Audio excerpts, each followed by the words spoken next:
Listen. If I record this podcast and I don't have it up by tomorrow before the game, attribute it to laziness. But welcome back to another episode of Kickin' It with Saint Podcast. I appreciate y'all for joining me. Did I say that a little too fast for you? Because I just slowed it down for you. But we're about to speed it back up. I hope you having a great day, great afternoon, great night, whichever point in time of the day you listen to this. If you did not tell somebody you fuck with them or loved them today, then that was a day wasted, bro, because you could have made somebody's day. And you chose not to. You chose to keep that happiness and all that, good shit inside. And I don't really dig that shit. You dig? You didn't, if you didn't go outside today and decide to put a smile on somebody's face, that's a rough one. Because it could have changed somebody's life. That's all I'm saying. But welcome back to another episode. So when I was younger, when I was a younger man, and I was in like high school, we used to always go to my cousin's house and we used to play Madden, right? And we always had these Madden tournaments and shit, right? And there was a thing called the toilet bowl. Now the toilet bowl is exactly how if you smart, it's exactly how it sounds. It's for the worst players who is competing against each other. It's the toilet bowl. So my cousin, I'm not going to say their names. My cousin and my homeboy was the two worst ones. They was on a atrocious streak. They throw a lot of turnover, picks, fumbles. They lose the game in all type of ways. They lose it by a lot of points. They lose it by nail biters. They are just the two worst on this Madden or during this period of time. So anytime they find themselves having to match up against each other, we call it the toilet bowl. The competition of the two worst players and who will be flushed at the end of this and who will rise above it and close the lid on their competition. And it's always an intriguing matchup. I swear to you, sometimes it's as competitive and as intriguing as the championship games and shit like that. You dig what I'm saying? And I'm not trying to be cocky or no shit like that. I'm really not. But I found myself in the championship game very often defending titles that I never lost. I'm trying to tell you I am a different animal at Madden. I just retired from competition, from competing in Madden because I just didn't feel like the game was good anymore. And it's very sad when people who are good at games, because I'm not the only great Madden player out there. I'm pretty sure there's other players out there who are legitimately dead ass great at Madden. I'm talking about they can ring up any type of defense to stop any type of offense. They can ring up any type of offense to beat any type of defense. And the scariest motherfuckers on Madden, like the scariest players who I used to play back in the day and shit like that, is the motherfuckers who, for one, can play with any team. And I'm not talking about that cheese-ass ultimate team on Madden. No. I'm talking about the motherfuckers who will go to ranked and play with the regular teams. Them the scary ones, the ones who will use them teams. But the real scary ones is the ones who you think you got figured out in the first half, and in the second half, they put on an absolute clinic because of how quick they can catch on to what you're doing and what you want to do and the things that you might try and how they can adjust to it that quick. Scary. You don't see shit like that no more. But the toilet bowl was a special occasion, bro. I felt like all eyes was there to watch it because we wanted to see which one of these bums would be the worst. Which one of them would be flushed.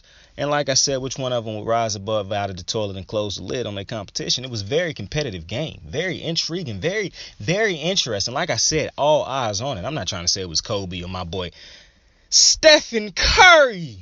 It wasn't that. It wasn't Curry breaking the fucking, all-time three-point record and becoming the three-point god, which he already was. But now, stat-wise, officially he is also. It wasn't that, but it was a hell of a spectacle. You know what I'm saying? Like, cue the fucking Michael Jordan Bulls lineup theme.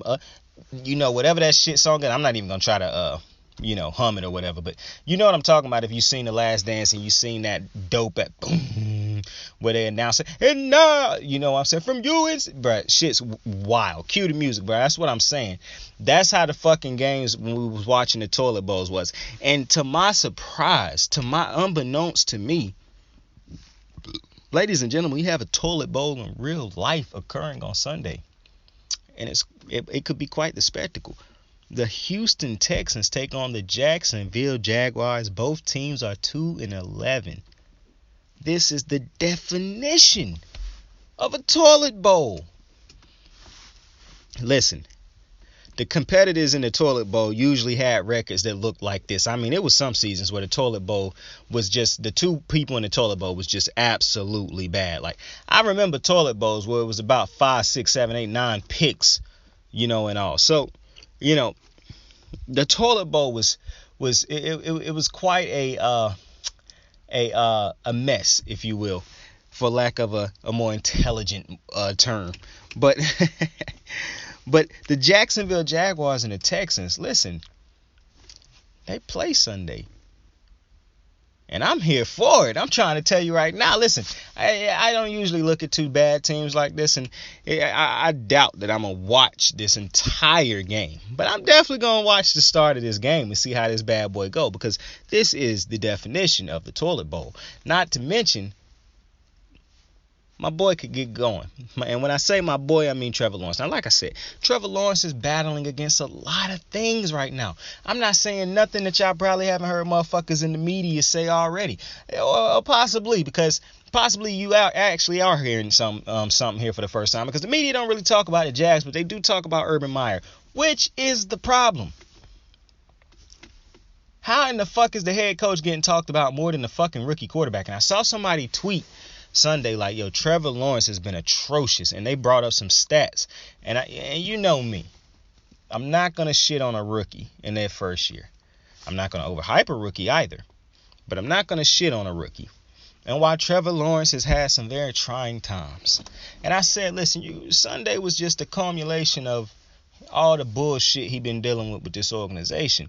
I was looking at Pat McAfee, snippets of Pat McAfee earlier, and what he said was very true. When you got to start looking at some of these organizations and saying, like, if a dude get drafted here, will his career die from the start? Like, will he ever get off the ground and have a chance? Now, I do think it'd take an intelligent type of fan, or a more intelligent type of viewer of the game to understand a good quarterback from a bad one, even when he's playing in a bad situation. Because, listen, you thought the Cincinnati Bengals were in an atrocious situation. Joe Burrow comes along, and that situation don't look so bad no more, do it? So, all I'm saying is a certain type of quarterback can change, life for a franchise. I think Trevor Lawrence can change life for a franchise, just not in the certain circumstances that he is currently put in. And that is a big knock. Like, how some people are like, that's not a knock. No, this is a huge knock on Jacksonville and the coaching staff and all that type of shit.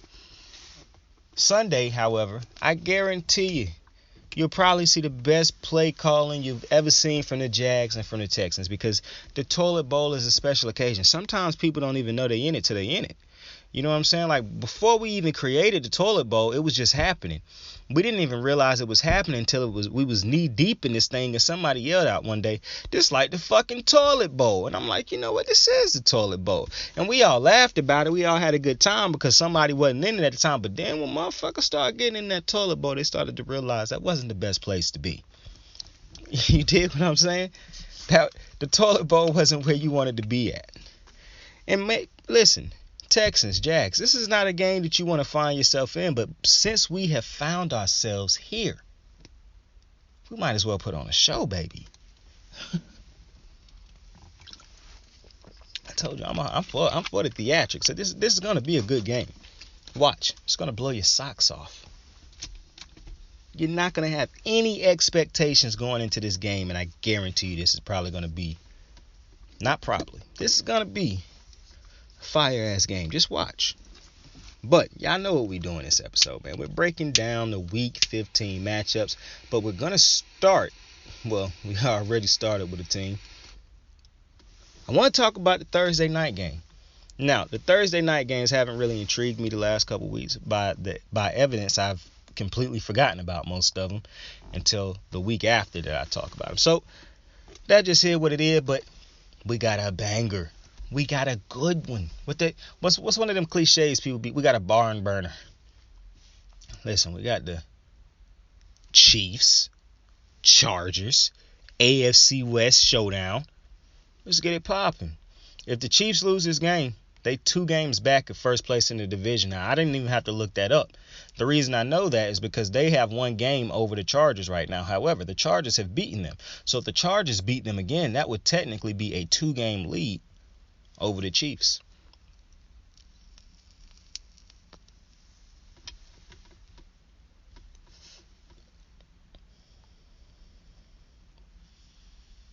That was smooth bath right there. Who say this show don't? Who say this podcast don't give you the big facts? Some hater in the comment, man, that was easy for everybody to do that. All right, bro. Hey, man, I've been pure ass on Halo lately, man, and it's really been bothering me, man. We gotta take a break from the conversation real fast. I've been playing Halo a lot because I'm done with MLB The Show. The lifespan or the life cycle of me playing that game has come to its end. This happens all the time with multiple games. Now, for once, I'm not as young as I'm still a young dude, but I just don't play video games like I did growing up, and I'm very competitive in video games. But what I'm starting to realize is if I'm not good at a video game within the first couple weeks or month, or however, and if I feel like I'm putting in a good amount of time on the video game and I'm not getting good in that time frame that I'm grinding, then I'm gonna probably say fuck this video game. And it's going to be the video game's fault, not mine. I'm just telling you that right now. Now, I'm good at Halo. I done played every single Halo.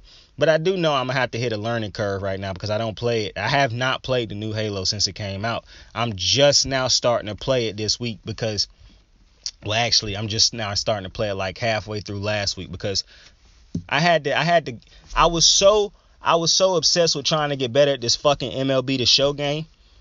And now I had a game where I'm just like, yeah, fuck this game. Well, really it's just because the fucking game is unplayable. The shit lagged. Like, I'm not going to get into all the, the little details and shit like that. I might come out with a different podcast for that. But just know my time on the game has come to its end. And so now I'm on Halo, and I'm playing with some of these moronic-ass teammates who don't complete objectives. You know, I'm playing this one dumbass mode called Stockpile, and you're playing with dudes who treat... It's very wild. Big team battle fun until your team just getting their asses whooped left and right. It's unbelievable. I played with a team last night. We was up 24 fucking kills on this team. And out of nowhere, everything changed for the team I was playing. It's as if everybody fell asleep or gave the controller to somebody else.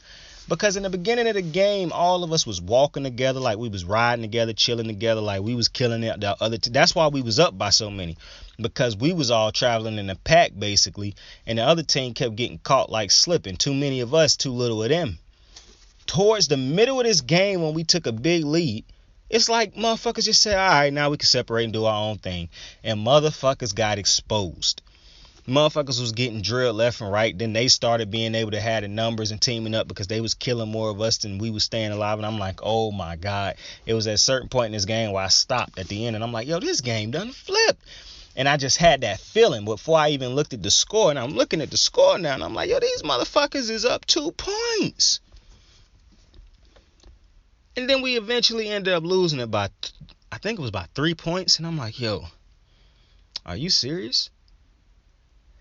And these are some of my good games. Today I'm playing in a week. I'm getting my ass rocked.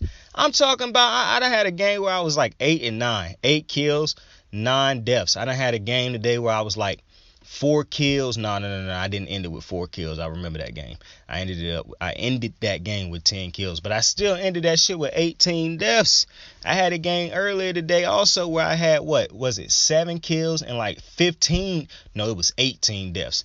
Like, it was one game where I almost quit one game, and I think it might have been that 18 kill game, 18 death game. Because I'm not used to dying more than like 6 times in a match. At the most, on a bad day, I'm probably going to die 10 times in a match. And that's if I'm playing with a bunch of killers or a bunch of people who play smart and play as a team.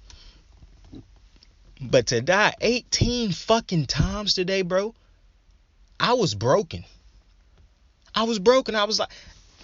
I paused the game, and I ain't got flight money, so I can't break a joystick, but I be hella close to it sometimes, bro. The only game that ever made me break an actual joystick where I actually legit tossed a joystick at a wall and popped that bit was NBA Live I think it was the newest one, the cheesiest one, was the latest one that they made. That shit was so trash, but I remember playing that shit one day saying, this motherfucking game. And I yoinked my joystick, and I was so pissed off, bro. I wasn't even mad because I ended up going and buying another one, even though, joysticks ain't cheap. But either way, bro, I think that's like the only time I ever broke a joystick. It's hard for these games. Like, these games do piss me off. It is very possible to really, but usually when I get pissed off at a game enough, I just stop playing the game. Like, I really, like, Apex is a game that I absolutely loved, but playing with stupid teammates took me to my absolute end, bro. And now I haven't played that game in like 3-4 seasons, bro. It's crazy, because I love playing it. To me, it's still the best gun game out right now, because Halo got a couple guns on that game that's absolutely garbage, bro. Like, some of the guns on this Halo Infinite game pretty ridiculously bad. I still love the battle rifle. That's still probably gonna always be my favorite weapon on Halo. I love that shotgun too on this Halo. I kind of like the shotgun on this Halo more than I like the shotgun on previous Halos. 343 do a lot right for the multiplayer. Now, I'll have a different podcast later for 343 as far as the Halo campaign. That shit's absolute garbage. But fucking, if you haven't played the new Halo Infinite, bro, you gotta play that shit, bro. Shit, you can follow me and play it with me on Xbox if you got an Xbox, because Halo Infinite multiplayer always gonna be lit, man. And that's the type of game where you can have enough fun to where it don't even matter really if you dying and shit a lot, unless you just getting absolutely mocked. But if Halo get the ranking systems right, as far as like matching you up with people around your area, like, it's, you hop on Halo 5 right now, you could be somebody in a very low tier playing against a motherfucker who been playing since the game dropped. So that kind of shit, I hate it when games do that type of wide range matchmaking, because let's be honest, if a low level person playing against somebody who extra seasoned vet, that low level person is not getting better playing against that seasoned vet, because the competition disparity is just too much. The gap in competition is just, the gap in skill is just far too much. You know what I'm saying? It's like Julio against one of you bums. It's not a fair matchup because the gap in skill is just so wide. You dig what I'm saying? But anyways, the Chargers beat the Chiefs earlier this season, man, and it was this one the Chiefs was reeling. I don't think the Chargers are winning this game this time around. And I done given this game a lot of thought. And this game is in LA. And listen, the Chargers probably the best offense the Chiefs about to play since they played the Chargers, possibly.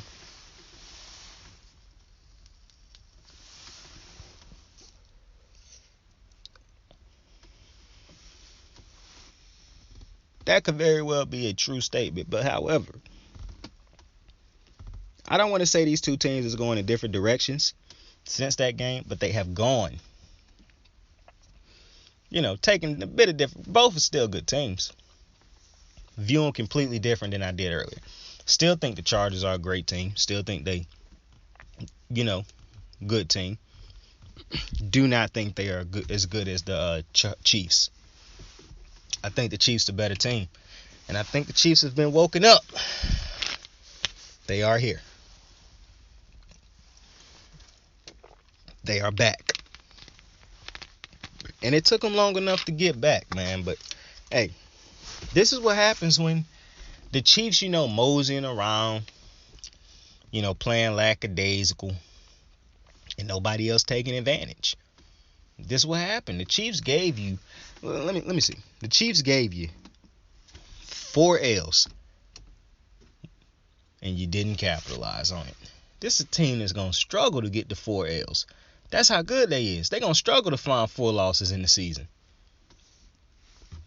Not capitalizing. That's how I feel about the AFC North right now.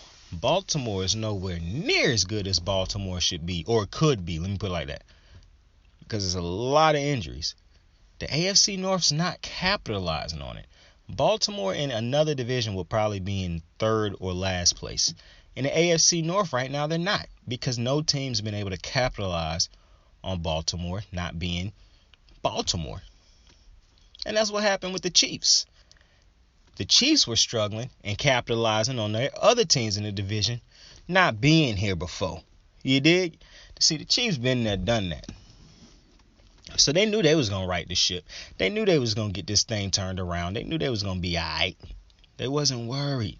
Because listen, you hear they players say it all the time. We got Patty Mahomes.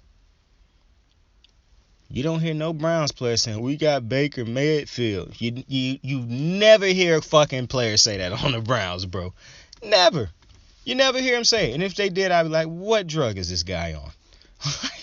I can give you evidence just from this year alone that that's an idiotic statement. But when you got Pat Mahomes, you hear players, we got Lamar Jackson, we got Justin Herbert, you got yourself a chance. And let me go ahead and say, if you got Joe Burrow, you got Dak Prescott, actually hold off Dak Prescott. When I just know when I don't say somebody, oh, you didn't say such and such quarterback and he better than. Okay, bro, just calm down. Just calm down. Unscrew the penis out of your mouth, man. Calm down. Take a breath. You dig? But this Chargers Chief game. Now, I would say that I think this is going to be an explosive, like a high-scoring game, but I'm hesitant to believe that because I actually think for some reason, I have a strong feeling, and I only had a strong feeling twice this year, and I've been right both times. I have a strong feeling this might turn into a Baltimore Chargers game from earlier this year. And the Chargers will still play the role of the Chargers, and the Chiefs will play the role of Baltimore. I'm really feeling that right now because of how great this Chiefs defense is looking. Now, Chris Jones, I was hearing that something might be happening with him right now. I don't know exactly what it is, so I'm not 100% if it was dealing with him playing or not.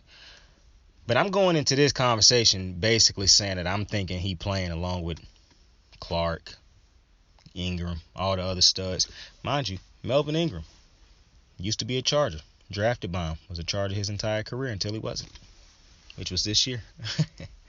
But I'm thinking this, I just got a strong feeling, an itch, spidey senses tingling, if you will, that this will not be a shootout. Like, I don't know why I had that feeling, because I don't like the Chargers defense, even though I do think they look great in spots. I just really feel like the Chiefs is about to start putting their foot in their division's ass. They done it to the fucking Raiders. And I heard about Yannick Ngakoue stomping on the Chiefs logo. You know, I don't know what's wrong with this Bush League bullshit, man.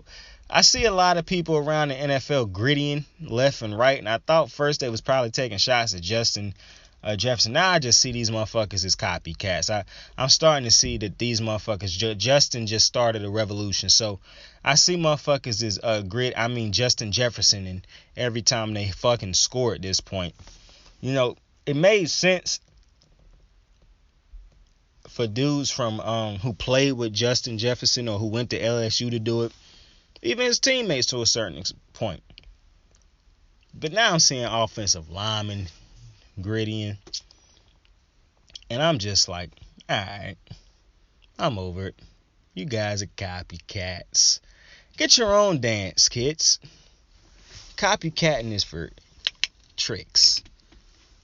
I don't know what I just said there, but anyways, I don't think this is gonna be a shootout. I don't have a shootout feeling in me. I want it to be, but I don't have that shootout feeling in me. Now, Pat Mahomes, I think he could be back. Now, granted, it was the Raiders. This thing, check me out. Come close, listen to me. This is my thing. Pat Mahomes could struggle. It's very hard for me to see him struggling again against this Chiefs, against this Chargers defense right now. But it's not hard for me at all to see Herbert struggling against this Chiefs defense right now that's been absolutely in-fucking-sane the last month and a half. Like, when you thinking about the best defenses in the NFL right now, I think you got to be thinking Patriots, Chiefs, Green Bay. Them three defenses specifically has really been unbelievable the last this season, really. But the last month for the Chiefs has really been, like I said, man, the Chiefs mosey around for a lot of the beginning, and then they finally get into their groove. People get healthy, people get back on the field, and then they get it going. This is a team with championship DNA. No other team in this division has championship DNA, and that's the difference between the Chiefs and everybody else in the AFC West.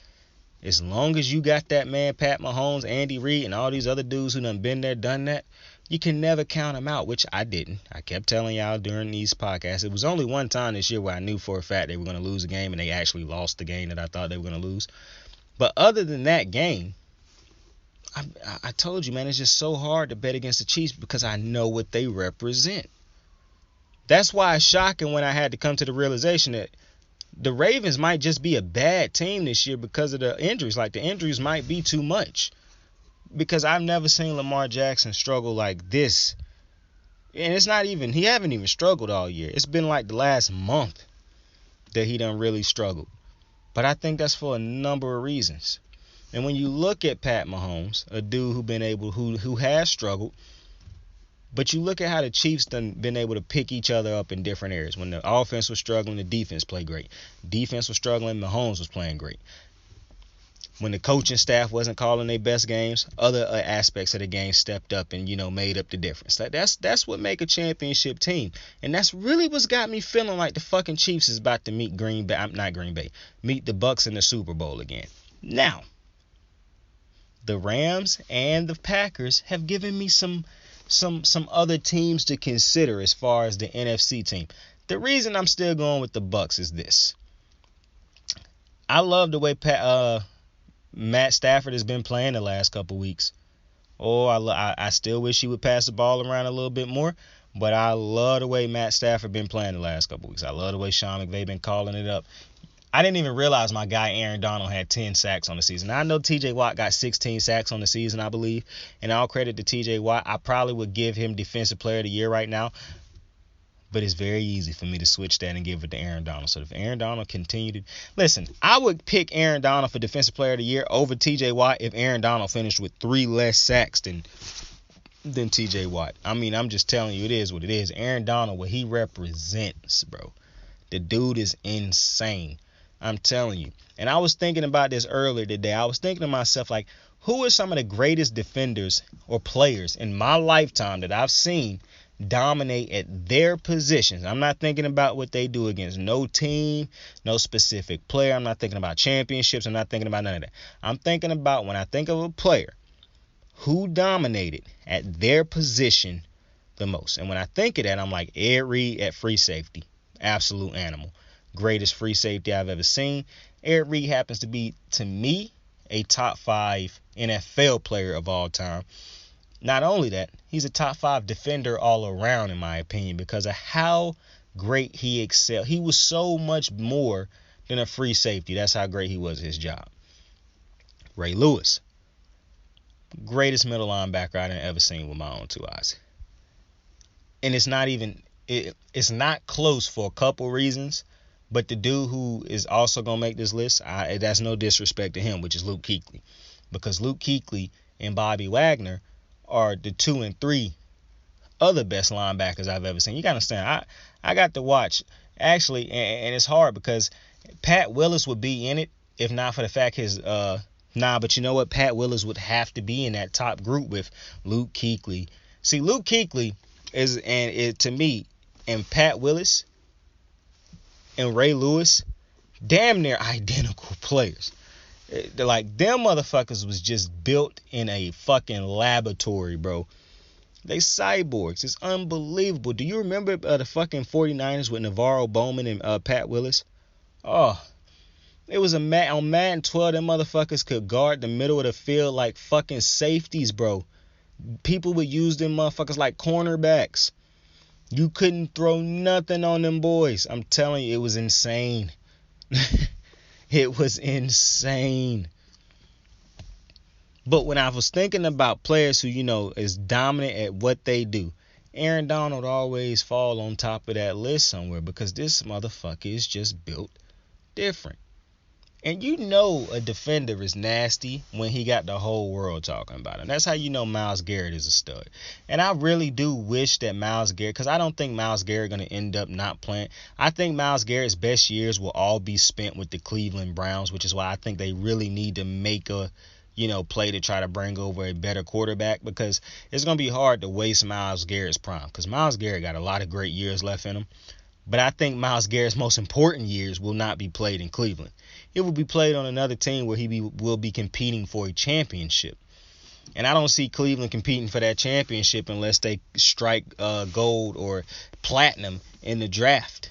And if that at quarterback, because Baker ain't winning no Super Bowl. And I don't think you weren't running your way to a Super Bowl behind, as great as Chubb and Hunt are. I don't think you're running your way to a Super Bowl either in a conference with Burrow, Lamar, Patrick Mahomes. It's no shot that you're running your way. As great as Chubb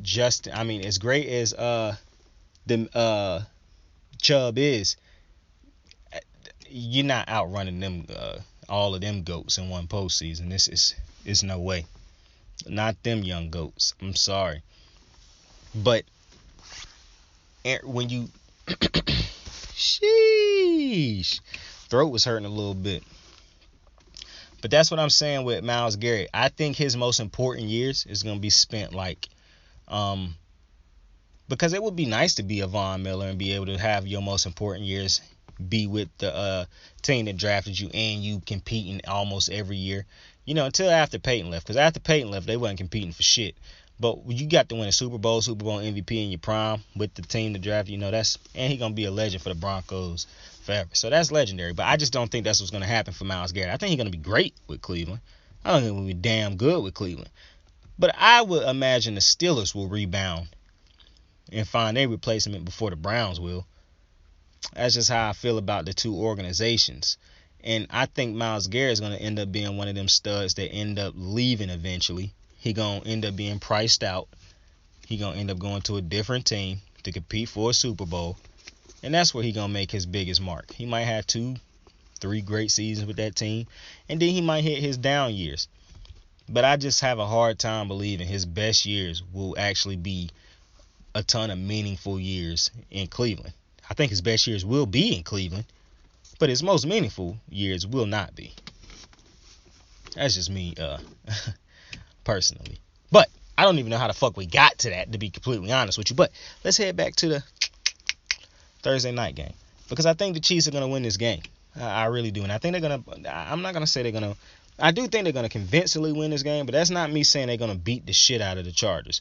That's just me saying I believe they will dominate for the majority of this game. That's not me saying they're going to dominate the entirety of this game. Because I don't think what some people understand is these are great players on both sides of the ball. Justin Herbert and those receivers will make plays. I don't give a damn how great the defense is for the Chiefs. Those studs going to make plays too. But I think the Chiefs will make more plays defensively, offensively, special teams wise, coaching wise. And I think they're going to end up showing people this Thursday why, yeah, this is still our fucking division. We're still the fucking kings of this division. And we're still the fucking kings of the AFC. This might be a message to the AFC, to be completely honest with you.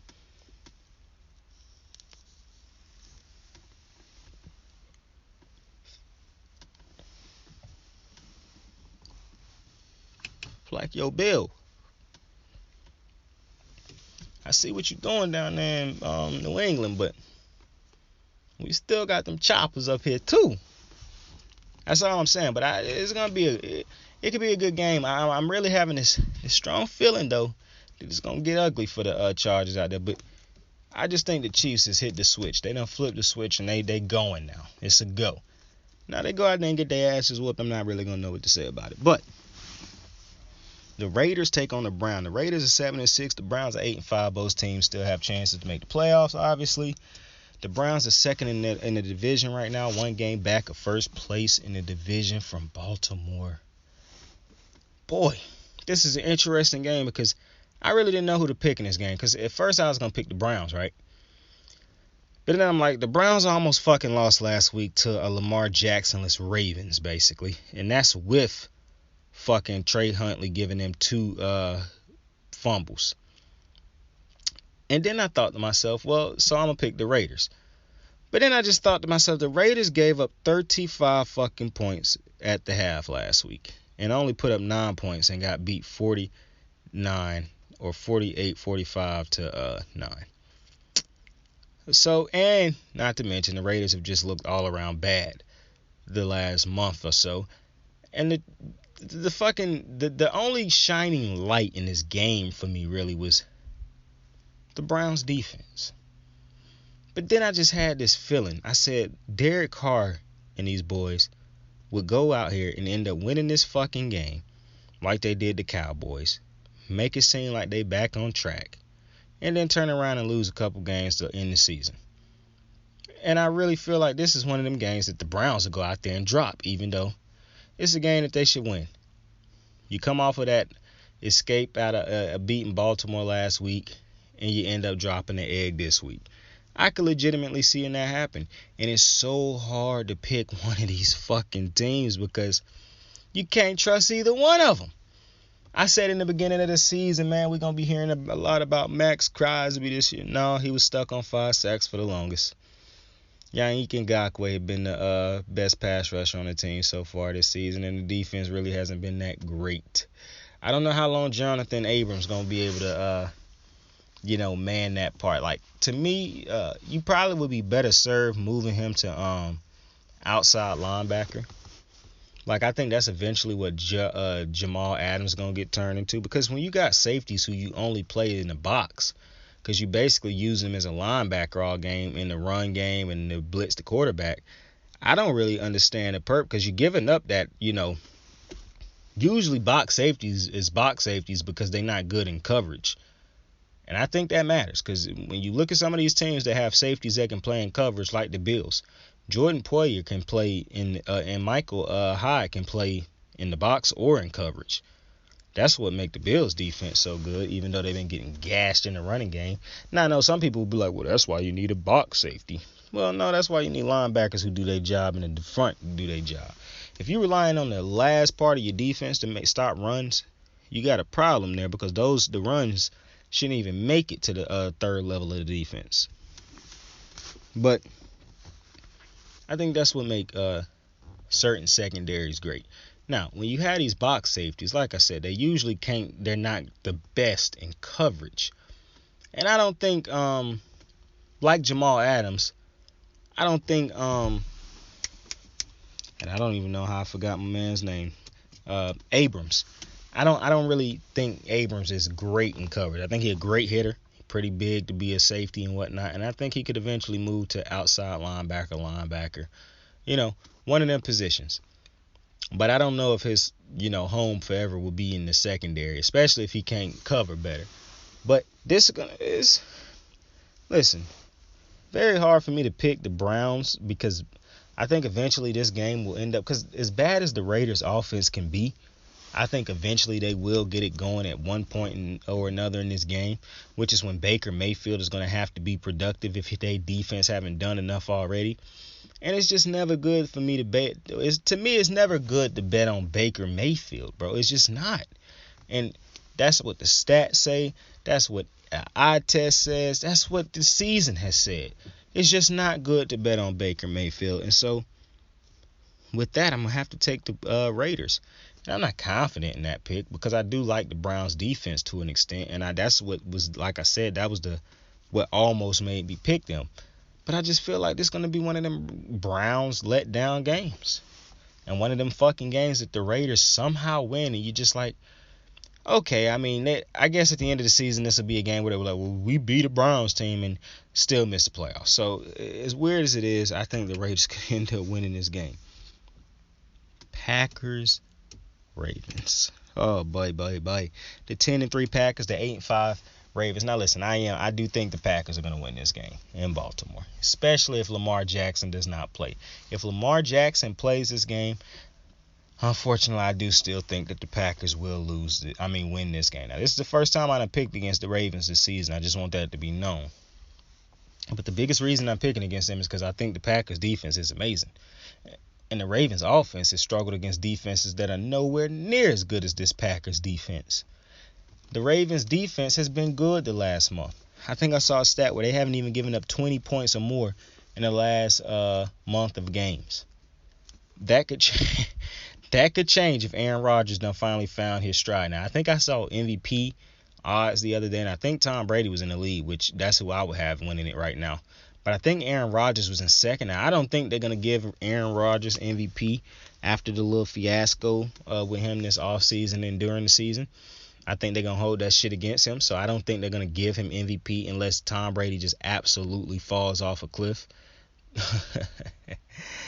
But unless GOAT Brady just, mail it in the rest of the season and prepare for the playoffs, I think it's going to be hard to beat Brady out for the MVP. I don't care what Aaron Rodgers do, just because of the media be hating on motherfuckers, basically. But I think Aaron Rodgers could end up having a great game against us this week. We missing so many cornerbacks. It's just, all that litany of injuries the Ravens have right now. Lamar might not even play. I read a report that he didn't even practice today. They still trying to have him be ginger on that ankle. There's no way he's going to be nearly 100% going into that game, or probably not even good enough to really be Lamar Jackson in this game. It's already been tough to protect him this year, so I wouldn't even want them to be like, listen, if Lamar can play, then yeah, I want Lamar out there, but it's scary to know what could happen to him behind this atrocious offensive line this year. The man leading the league in sacks, he leading the league in being sacked this year. It's all bad, really. This is just not a good Ravens team because of the injuries and whatnot. It's gonna be very hard to see them beating the fucking Packers right here. And I think the Ravens, like I said a couple weeks ago, man, they lucky that they were able to get carried to so many wins early by Lamar, because it's gonna be a rough one down the stretch.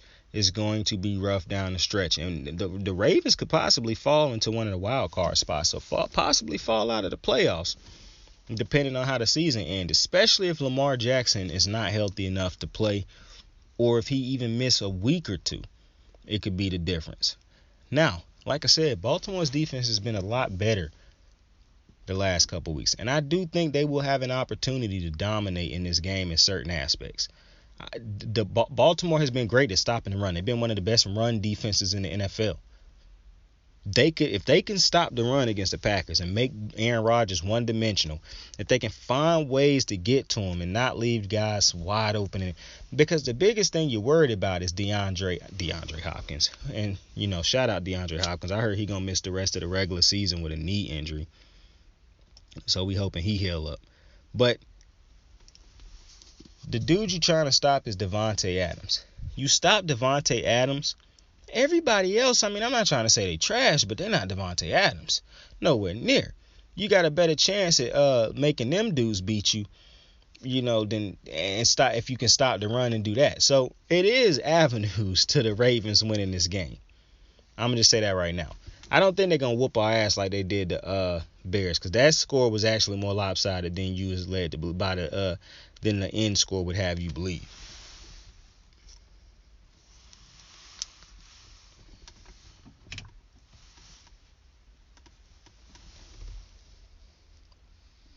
But who says the Ravens can't sneak in and take one of these, and we at home? Anything could happen.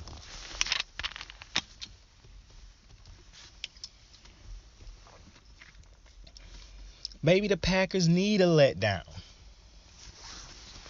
Maybe this is a what do they call them fucking games? A trap game for the Packers.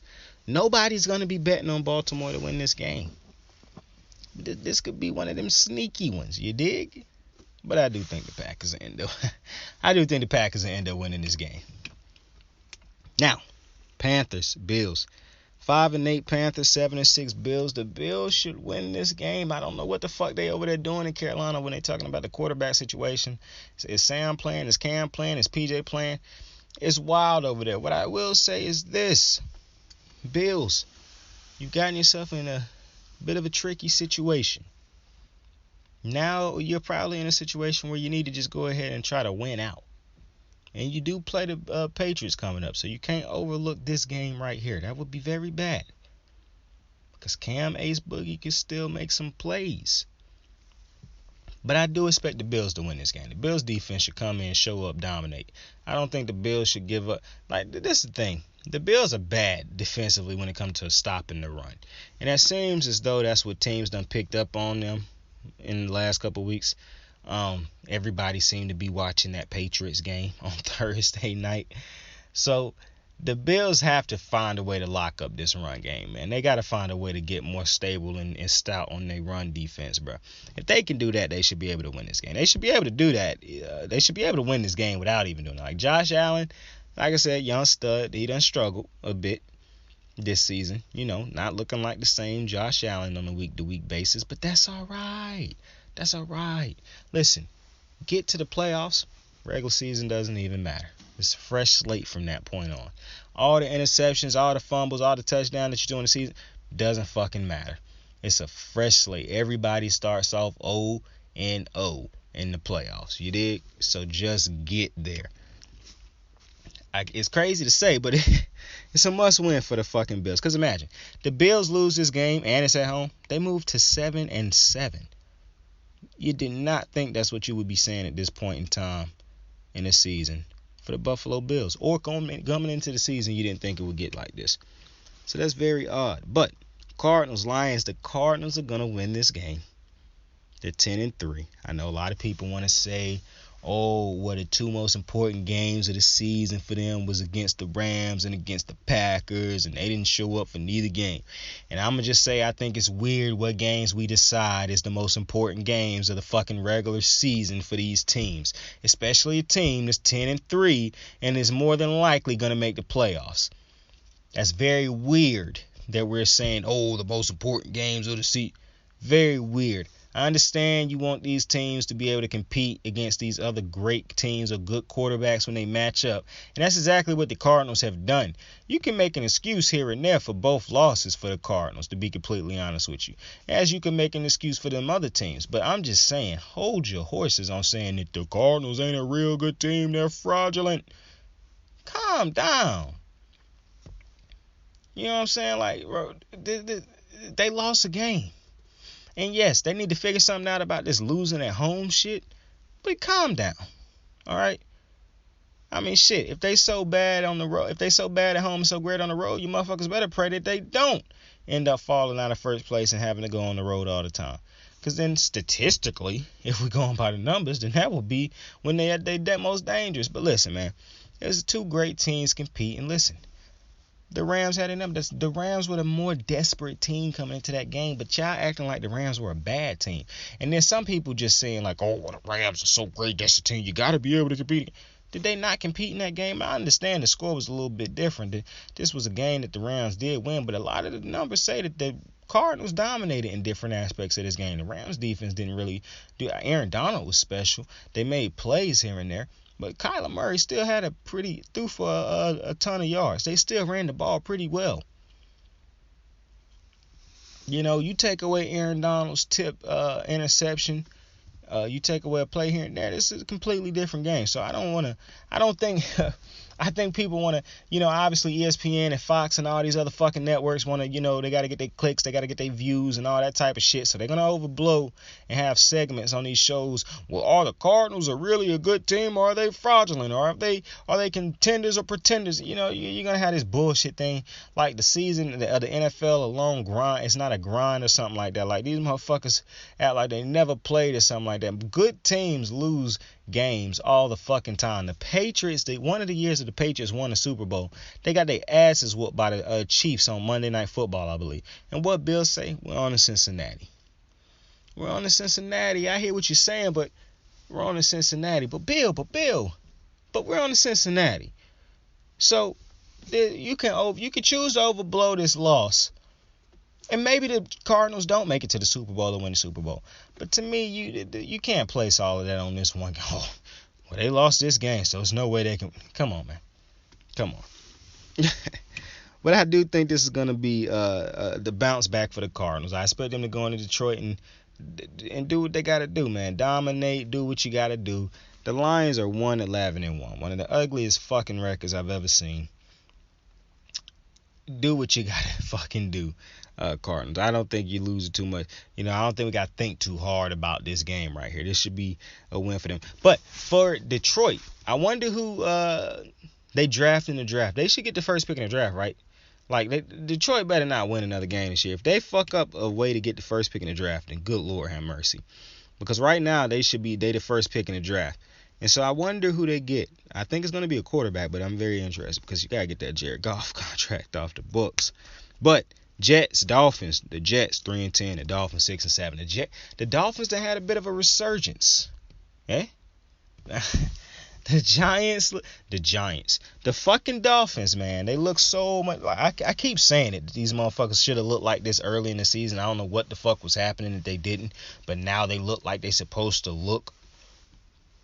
It's absolutely crazy. It's kind of like I play this fucking MLB game, and after so much time, you think you're supposed to look a certain way, and you just never do, and it's just like, man, what the fuck? Well, that's not really this situation, because eventually they did get to looking how they were supposed to look, but I think I done forgot who these motherfuckers was playing just like that. I think they're going to win this game. I made that slide last week of the Jets doing a bunch of fucking nothing. I mean, the Jets offensive play calling, man, I'm starting to realize week after week that, you know what? This is an atrocious play caller also. Like Justin. Whoo. Zach Wilson has made his mistakes. I get that. Bad passes, bad reads, holding on to the ball too long. He done made all the rookie mistakes you can make. But this is what's interesting about that. He's a rookie. So I'm expecting a rookie to make rookie mistakes. So it's the coaching that you expect to be better around him, to help him so that he don't make some of these rookie mistakes, so that he can learn from some of these rookie mistakes. So I think it's kind of insane to blame, Zach Wilson, because I've been seeing Zach Wilson get it rough the last couple, all season really.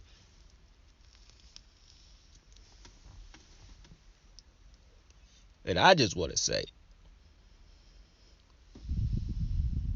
can I live? Can he live? Like, slow down, man. Maybe he don't end up being a good quarterback. Maybe he do. I know we need to get a motherfucker a couple, some time to see if he can, though. Like, let him get a year under his belt. Let him get some time under his belt. Let him figure some shit out. Let the game try to slow down for him first before we start, judging him and shit. But I do expect him to lose this week. Like, I don't think this is a game they win. And not to mention, the Jets got 3 wins on the season. Obviously, they got their quarterback, so they're not really too concerned about. I do think they get a receiver in the draft to help Zach Wilson, or maybe an offensive lineman. If it's a game-changing defensive player, maybe they go for that. But I really think you got to go for an offensive weapon for Zach Wilson. Got to get, because my job when you draft Zach Wilson, the job to me is no longer, let's fix the entire team. Yeah, you do want to fix the entire team while he on his rookie contract, but if he don't immediately pop, like a Patrick Mahomes, Lamar Jackson, Joe Burrow, where you can build around him, the next thing you need to be doing is fixing. Like, it's one thing to have those pieces like Lamar, Burrow, who is Russ, Pat, you got those great players, so you invest in other parts of the team, right? Because you feel like those dudes can hold it down for you unless you get a Justin Herbert dropped into a golden situation with that type of weaponry already.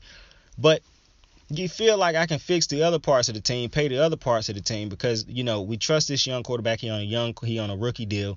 We can build other aspects of the team. He good enough. He can handle what we got. Well, I think this is going to be one of those situations where you got to go get Justin. Justin. I don't know why I keep wanting to call this man Justin. I think this is one of them situations where you got to go get Zach Wilson, a receiver in the draft, if it's a good enough receiver in the draft. Do your homework to make sure. Because if it's a game-changing one in the draft, like a Jamar Chase is for Burrow, then it's never too early to go get your receiver that's going to be that go-to guy for your quarterback, in my opinion, in this situation. Because, see, this is a situation that calls for that. This is to me, unlike the Falcons, who don't have a quarterback of the future right now, Zach Wilson is supposed to be the quarterback of the future. He was drafted by the Jets last year. So now you can waste a pick in the draft if you want. The Jets would have been brilliant If Kyle Pitts was in the draft this year, this is a pick to me that the Jets, you can waste a top 10 pick on a Kyle Pitts because you have your quarterback of the future already. You see what I'm saying? But that's just my opinion. I don't want to leave the Jets fans hanging and not talk about the Jets at all, because I really don't think the Jets is as bad a team as some people think. If Rob Salah can lock down some more pieces to this defense, they sign a couple more pieces in the offseason, some pieces that could really help even further the scheme and whatnot, and you get Zach Wilson a pretty good offensive lineman at some of the key parts, spend some money in the offseason to possibly get him a guard to protect his blind side or whatnot, possibly upgrade the running back position with a reliable veteran running back who gonna push towards 1,000 yards during the season if given enough touches, and go get the man a receiver. You got the draft capital to do it, and you got the money, I believe, in the offseason to go invest in some shit now. And you, like I said, you got your quarterback. So now, build with him. Build around him. Maybe he not Russell Wilson, Lamar Jackson, Patrick Mahomes, blah, blah, blah, all that shit. But you never know if you don't figure this thing out. Because I'm not really a fan of his weaponry right now. I know he got Corey Davis, but I'm just not really a fan of his weaponry right now. And I really think if it's a receiver in the draft that you can go get with that top pick, you should go do it. Or an offensive lineman. That's my two things right now. The defense may need another piece here or there. But I think it's more important to start investing for this offense to try to give Zach Wilson everything possible to either limit what he have to do or help him excel in what you asking him to do. You dig what I'm saying? It should all be based around helping Zach Wilson become the best Zach Wilson he can possibly be. You don't want to waste all these years building around him and not ever putting the keys in his hands to figure out if he the good dude or not. And then you get to this year, the last year of his contract, and then you got to figure out, oh, well, do we pay him or not? Because we really don't know if he can do. You know what I'm saying? Go ahead right now and figure that shit out by building around the man. Now, I mean, because to be honest with you, the worst that can happen if you invest in a receiver that end up being great, but Zach Wilson not, you flip him for draft capital or something like that, or you end up getting a replacement in there, which is why I'm never going to agree with Cleveland trading away Odell. Now, granted, as an Odell fan, I did not want Odell in Cleveland, and I'm pretty sure he wanted to be out of Cleveland. But when you Cleveland, you have the receiving core already. The receiving core is no longer the same receiving core when you take Odell out of it, because everybody else's level of threat goes down when you take the best receiver on the team off of it and one of the better receivers in the league. You can hate on Odell all you want to. When the man is 100% healthy and he is a focal point on the offense, he is one of the best receivers in the NFL. The stats say it, everything said. If you hate the man, just say you hate the man and move the fuck on. But to think that this offense was going to get any better by getting rid of one of the better receivers in the NFL was hilarious. And now you're in a situation where when you bring over another quarterback, if you decide to replace Baker or not bring him back, well, you don't have the same level of the cupboard doesn't look as beautiful as it once did with that one piece in Odell there, because Odell makes everybody on the team look better on that offense. Now I can say, oh, I got a Harrison Bryant, I got a Njoku, I got a Jarvis Landry, a Donovan Peoples-Jones. I got a Nick Chubb. Now, Nick Chubb is obviously a diamond in the cupboard. But all them pieces that was diamonds before, slight diamonds, don't look like diamonds no more. They don't look like golds no more. It's looking like a lot of bronze and silvers now that you take Odell out of the equation. So I just don't think getting rid of a great receiver really helps you. So, in the worst case scenario for the Jets would be, if we get a great receiver, and Justin or Zach doesn't end up being a guy, we either flip him for picks or we keep him for the next quarterback to come in and already have a great receiver. You see what I'm saying? But in that game, I am taking the Dolphins to win it. And I'm hoping Tua can improve. I want to see if Tua can, continue to get better. I know there's people out there still hating on Tua. And listen, I'm not the biggest fan of left-handed throwers. I think that's one of the reasons I really wasn't that huge into Vic. Because it's left-handed throws look weird. But, hey, and I'm going to tell you what's funny. I saw somebody to say the other day, hey, Tua pretty good. And somebody was, yeah, when he checking the ball. And, I saw the thing about Chris Sims saying that if you think Tua is better than Taysom Hill, you're crazy. Well, I'm crazy in the motherfucker then, because I don't know how what tape have you seen to make you believe Taysom Hill is a great quarterback? That's outrageous. Some of the shit that these dudes get paid to say, man. And I like Chris Sims. But I'm taking the Dolphins to win that game. Cowboys, Giants.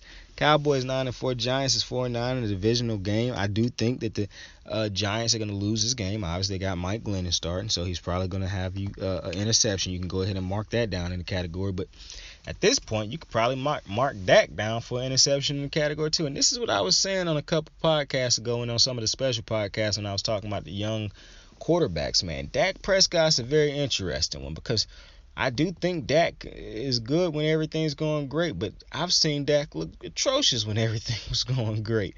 And I've seen a lot of games where Dak's been where they've won, but it was in spite of Dak. And I've seen a lot of games where they've asked Dak to do a lot, and he wasn't able to do anything for them until the end of the game when it didn't no longer matter. So Dak is a weird one because I like Dak also. And I think Dak is a good quarterback. But that's the actual key thing at this point. This is actually I actually mean it when I say I think Dak is a good quarterback. But I'm not 100% sure yet. I don't know yet. Because I done seen Lamar get the Ravens to the playoffs with less. I've seen Pat Mahomes with the weaponry. And I don't think even Pat Mahomes' weaponry is as good as the Cowboys do more. So, and as somebody said the other day that they thought Dak Prescott was a suited up Baker Mayfield, and I was taken aback. I was appalled. But damn, I started thinking about it. I'm like, man, he's starting to push towards that. But I think Dak is a good quarterback, and maybe he just going through this stretch. I'm giving him, so you just have bad stretches sometimes. But I'm just thinking about overall, resume right now, and it's. I told you I don't care for all them. A lot of Dak stats in the last couple years didn't really mean shit because they was padded stats basically at the end of L's. So you do got to think about some of the stats that don't matter, and then you think about some of these games where Dak could have been better. So I do think they're gonna win this game. Like I'm not picking the Giants to win this game, and it is in New York, but doesn't matter. And the Giants the Cowboys have a 3-game lead in the division, so it really don't matter if they lose this game either. I told you the Cowboys is competing for first place in the NFC. And listen, if you think it's unbelievable, think again because Green Bay is 10-3.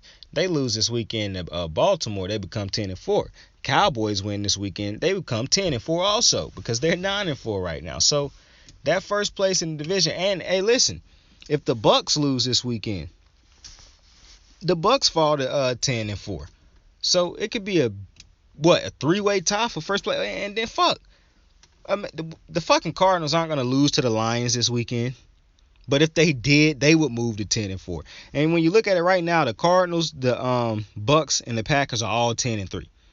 So a fucking 3-way tie for first place in the NFC. If you and now probably not because if you break down who done beat who and all that type of shit, obviously because the Packers done beat the Cardinals, so they obviously are sole place at first place in the NFC. But I'm just talking about record wise when you look at the teams. The fucking Cowboys are 9-4. The fucking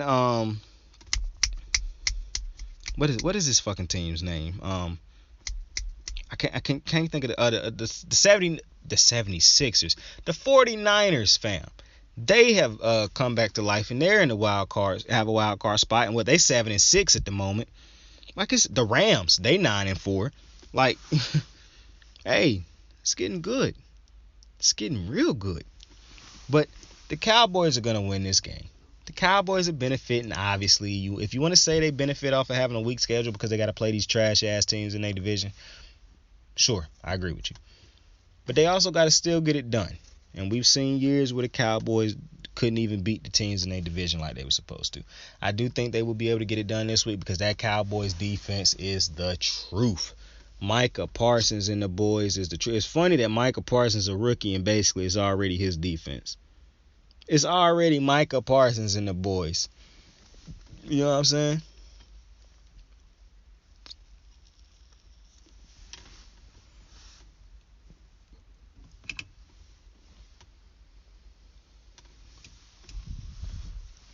I think the Cowboys gonna go away to take care of business though. They understand that they competing for something more than this trash ass division. And then we got Washington and the Eagles. Now, both of these teams are 6-7. This is also a divisional game. It's in Philly. Now, I'm not sure if Taylor Heineke playing. He might still be hurt, and if he is, then I think Kyle Allen might be playing. Either way, I think the Eagles are going to find a way to win this game. Now, it could end up being a close game because the Eagles are just that offense, man. Sometimes it just don't show up, and they could end up becoming turnover prone. But I do think they'll end up getting this win out. What's interesting is I'm not quite sure where the Eagles or Washington drafting in this draft. But if you Washington, because I don't think Tyler Heineke is it. I didn't think he was it when they started him in the beginning of the season or made that decision to go to him after what I saw in the playoffs and whatnot. I understand everybody thought he looked good and this and that, but I agree much like Steve Smith Sr. when he said on the Pat McAfee show, eventually these backups show you why they were backups. So, plus I think a lot of people get very hype over dudes who complete a high percentage of passes on when a whole bunch of their passes is for less than 5 fucking yards. That's very interesting. But what do you do in the draft? Because I don't know if a quarterback will fall to you unless you done your homework and you just know somebody that people not paying attention to. But is you going into the next season with Tyler Heineke? And if you the fucking Eagles, I think you have no choice but to go into the next season with Jalen Hurts unless you get somebody in free agency or something like that. Because I don't think you're going to be drafting nowhere near high enough to replace him. So interesting on what these two teams do in the draft, because that to me that means these two teams might be forced to go in another direction unless one of them trade up. But shit, I'm very interested to see what happened. And it might be some people who want me to address the Dan Snyder shit with the Washington and shit like that. I don't know what the fuck going on in that situation, so I can't speak on that situation, to be completely honest with you. It's always some shit in the news with Dan Snyder and that team, man, but I don't pay that shit no attention. Titans 9-4, Steelers 6-1. That is an atrocious record. It's just ugly to look at. 6-6. But obviously Steelers beat us, and if you listen, that's not a shot at the Steelers. Like I said, a lot of respect for the Steelers. This is interesting because I think the Steelers are going to win this game. Titans 9-4. Almost hard to believe for some of the losses they done had over the last. But it's like I said, great to start the season off hot because that matters towards the end of the season when you got games that you probably lose. That strong start end up holding up for you. So this is gonna be an interesting game because it's gonna be close because the Steelers offense take a lifetime to get going in most of these games, and somehow they always find a way back into these games. So they're cardiac kids this year. But what's funny is the Steelers are actually a bad team. Like, the Steelers are a bad team, but either they playing against bad teams or maybe they just might be a good second half or third quarter, fourth quarter team. Either way, you look at this team for long parts of the game and you just like, man, this is a bad team. Now, to me, the defense look better than the offense do at times because the offense feel like, the offense is weird because sometimes the defense look like shit, and then sometimes they just start to figure it out and then they look like a good defense again. Sometimes the offense looks like shit and then they figure it out and start to look like a decent offense again. So very interesting. I think this will be a low scoring game for the majority of the game unless they start heating up in the fourth. And I think it's probably going to end up being a close game for the majority of it. But I think that Tannehill going to struggle a little bit in this one. I got a feeling Tannehill could struggle a little bit in this one in Pittsburgh. And I think Pittsburgh will be able to take advantage of it. They'll put out one of the better performances they done had this year defensively. TJ Watt could even go for a big one in this one. I think the Steelers are going to pick up this dub, and it'll be a big win for them, and it'll move them to 7 wins on the season. Now, 7 wins could end up not really doing much for them. I mean, you're going to have to keep winning, and it's going to be tough because I don't think they beaten Baltimore again. I'm going to be honest with you. They shouldn't have beat us the first time. I don't think they're going to beat us the second time. But it's going to be interesting to pay attention to. And for the fucking Titans, if we can, confirming that Tannehill's not that guy for the team? And listen, I like Tannehill and his broke ass finger roll layup that look like a broke ass Jordan symbol.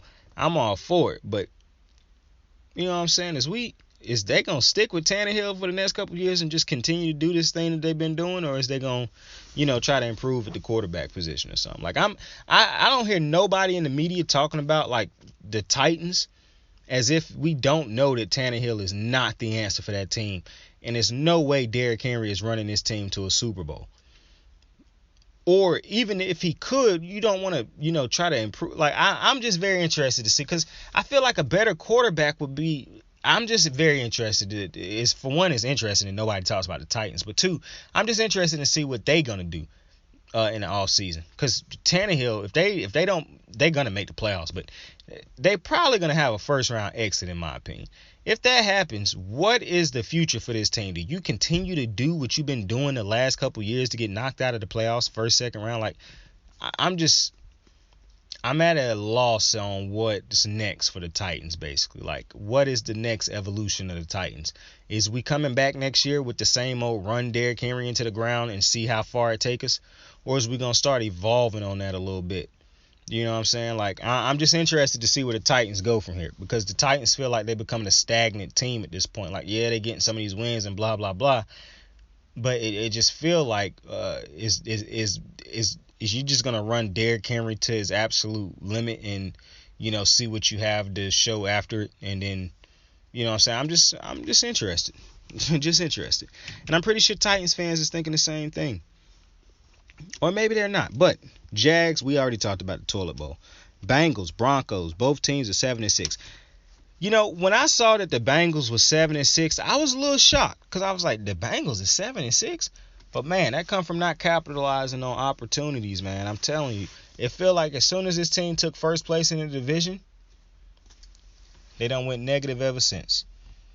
Done lost more than they done won ever since, man. And it's very shocking, I feel like, because this is not as bad a team as they done shown over some of these weeks. They clearly compete in these games. They do a good job at coming back and shit like that. Obviously, they had that dud against. But you look at it, they beat the shit out of the Ravens and the Steelers, and the Ravens at this point is like 1-3 in divisional games, and the only win was against the Browns. And it's like, whew, boy, now they could obviously get that flipped to 3-3. If they beat the Bengals and the Steelers in these second matchups. But, man.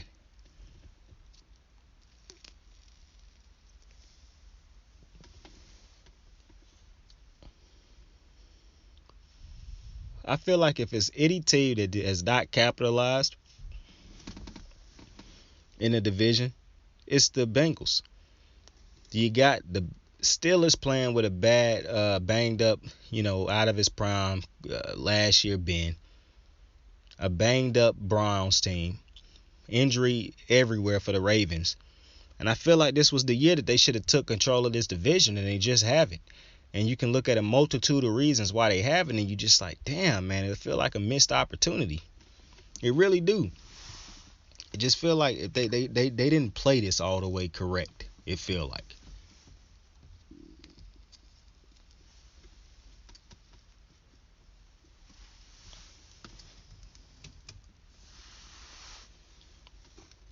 Like a move here, move there, I just felt like it could have been this could have been played a little bit different. But hey, that's it. Now they're in the situation that they're in, and I think they're gonna beat the Broncos, but it's not guaranteed that they will beat the Broncos. Because they keep having these just weird, and I said it in the beginning of the season that the Bengals are a weird team because it's three different teams in some of these games. You got the good Bengals, you got the bad Bengals, and you got the Bengals that you just quite not quite sure of what the fuck is going on right now. You don't quite know if they're good or bad at this moment, and it's just very confusing. And a lot of that's been why they are 7-6 right now, and should be better, should be a better team. So it's going to be a dogfight for them in the end because, I said this division wasn't mediocre. And the more and more I'm describing it, the more and more I'm thinking to myself, maybe this division is a little bit mediocre. But Falcons, 49ers, the 6-7 Falcons and the 7. Now, I looked at the Bengals record and was surprised. They was 7-6. I looked at the fucking Falcons record and was like, how the fuck did these dudes get 6 fucking wins? What? It was crazy. But I do think the 49ers are going to have a bounce-back game this week. 7-6. It's not really a bounce-back game. They won last week with George Kittle dominating. I'm telling you, man. This dude, George Kittle, man, I think he got his swagger back. Hey, the tight ends done woke up, man. But I do think the 49ers are going to win this game. When the 49ers are clicking, and fucking Kyle Shanahan, motherfucker said, yo, if you ever compare me to fucking Matt Nagy ever again in your life, excuse the fuck out of me. But this motherfucker Kyle Shanahan's a great offensive play caller, man. I think he's a great head coach too. I like Kyle. I really think it's a lot of things that you got to put on him. But overall, I do think Kyle's a a great head coach. And better pray that motherfucker don't never find his quarterback. Because if that motherfucker end up finding his quarterback, man, good Lord have mercy, I think that team going to explode. Like, if Kyle can find his quarterback, bro, oh, man, that's going to be a fucking team to watch, bro. That is going to be because the motherfuckers can already run the ball. They can already run the ball. And they already pass. Well, that's above average passing game when Joey Garoppolo is clicking. So, I'm telling you, if that motherfucker find his quarterback, man, watch out for the 49ers. That's one of the teams I'm really excited to see down the line. Because I think if they find, like I always say, if Lamar Jackson was in, and if I'm Lamar Jackson, I done said it multiple times. Obviously, I want him in Baltimore because I'm a Baltimore fan. But if I'm looking out for the fact I want him to be a healthy Super Bowl winning quarterback, I think if he go to San Fran, this dude would instantly be in the Super Bowl damn near every year under Kyle Shanahan. Kyle Shanahan will be able to do shit with Lamar that he only dreamed of doing with other quarterbacks, bro. I'm telling you. But Kyle Shanahan, the way he get dudes wide open in his place calling and shit, I'm telling you. You let Lamar Jackson, but see, it would never happen. But it may be, because it feel like Andy Reid and Pat Mahomes broke the space-time continuum. Like they broke all the rules. Bruce Arians got with Tom Brady and broke all the rules. You gave Tom Brady all them fucking weapons, broke all the rules. Let Lamar Jackson get him a legitimate offensive play caller, bro. It's over. But I'm taking the 49ers to win that fucking game. Seahawks, Rams, 9-4 Rams, 5-8 Seahawks. The Seahawks is no shot they are winning this game. And there's no shot that I'm picking them to win this game, because if you listen to me, you already know. Russ got two teams that's his kryptonite. The Green Bay Packers, which somehow he finds ways to beat them motherfuckers still when he struggle like shit against them. And the motherfucking Rams. And he don't find ways to beat the Rams when he's struggling. You look at Russell Wilson's career, some of his absolute worst games of his career, the team that's going to pop up beside it every single time is going to either be the Rams or the fucking Packers. I don't know why this motherfucker Russ struggle like he do against these two teams, but I'm expecting Aaron Donald to walk away with probably 3 sacks in this game. Aaron Donald, the fact that he is so great at sacking these mobile quarterbacks makes no sense to me. He is probably the best at getting to Russell Wilson and bringing Russell Wilson down. Like when people talk about how elusive Russ is, how hard it is, that shit is not applied to Aaron Donald. Because Aaron Donald does not struggle to take down Russell Wilson. Now, I done seen a lot of people lately, try to simmer down the accolades and the greatness of some of these defensive linemen and say, well, they get stuffed most of the time. Well, this is not a position that you expect them to win as in get an actual sack every single fucking down. That makes absolutely no sense. But when you dominate in the way in which they do, and when you draw so much attention to yourself in order to get other guys successful looks and successful plays, then that's making a difference on more plays than just one. That's being a difference maker in more ways than just sacks. You understand what I'm saying? If you understand the game, then you would never question Aaron Donald's greatness. I'm just telling you that right now. When I see people question Aaron Donald's greatness, that tells me, or when they find ways to try to nitpick Aaron Donald, that tells me instantly that is a massive hater. It's much like if I see somebody say, I don't like Beyonce. I instantly think to myself, okay, so you're a massive fucking hater. Because there's absolutely no reason for you not to like Beyonce. I tell people this all the time, bro. Like, for one, I grew up listening to Beyonce. Not in the sense that, I was just listening to Beyonce. That's probably the female artist who I listened to or heard songs from the most. Now, my favorite female artist might be Rihanna. But Beyonce is the GOAT. And for people to just have reasons to come up and be like, I don't like Beyonce. No, motherfucker, Beyonce don't like you. Because how can you not like Beyonce? Like, literally, to me, Beyonce is goated.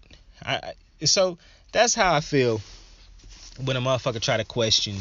Like, I don't trust your taste in music if you don't like Beyonce.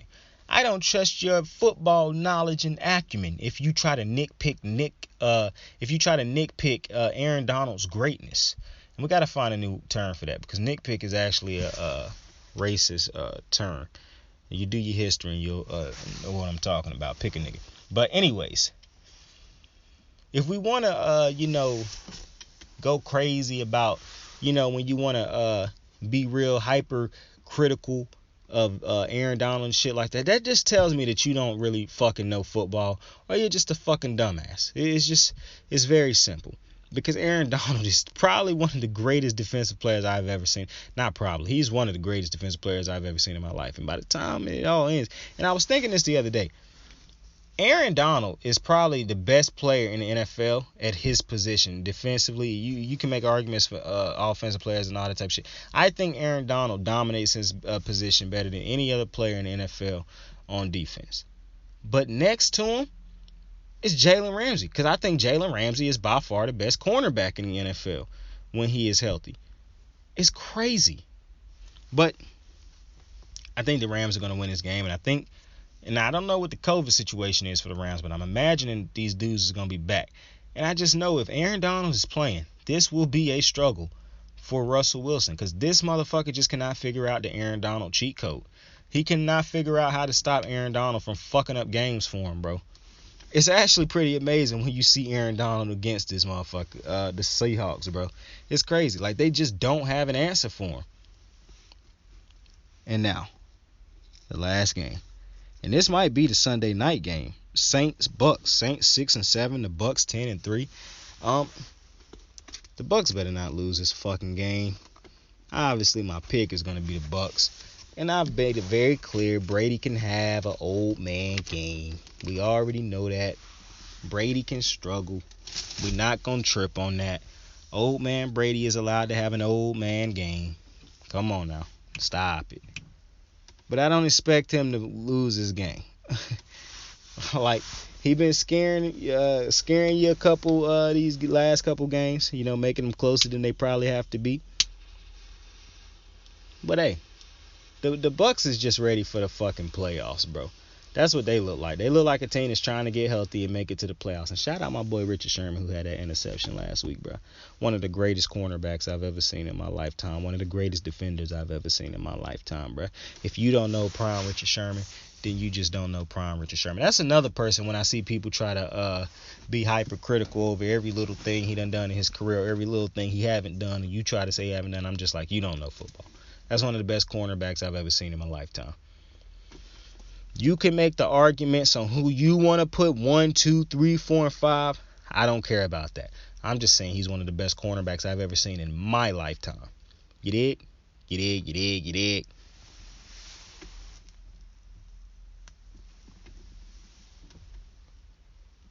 But